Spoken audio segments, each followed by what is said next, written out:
My name is Joan Johns Cobbs, and I was born in Darlington Heights, Virginia in 1938.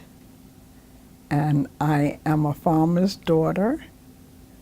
And in 1951, my sister Barbara started a strike, a school strike, and she was 16 years old at the time. And she led 450 students out on strike for a better school. That ended up being a part of the Brown versus Board of Education case. It was Prince Edward, but Prince Edward was one of the 5 cases.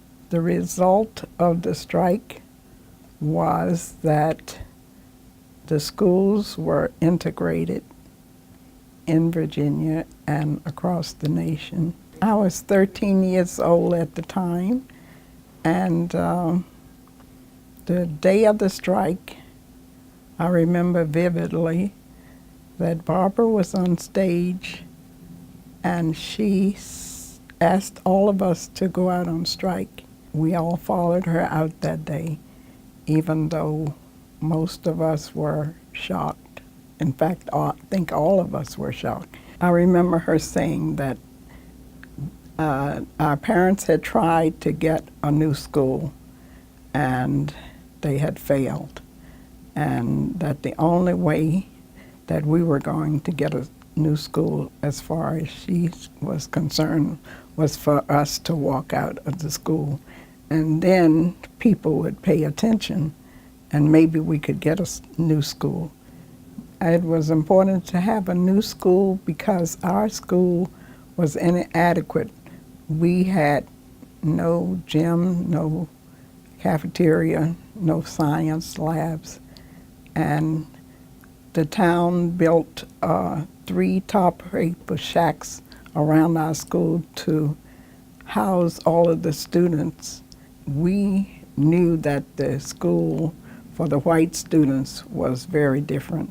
It made us feel very bad, and that's when Barbara decided to do something about it. Barbara and one of the students by the name of Carrie Stokes wrote a letter to the lawyers in Richmond and asked for their help. And so when they came to help them, they said, well, instead of trying to get a new school only, let's see if we can have you all to be a part of the Brown versus Board of Education suit. They asked the students if they could get their parents to sign that they would have Prince Edward County as part of the case. So 117, I believe, parents signed for the kids. Because of the strike, that fall, my parents decided to send Barbara to Montgomery, Alabama to live with my Uncle Vernon because of threats on her life. So that was rather traumatic for all of us. One of the results of the strike and the suit was that my children were able to attend integrated schools.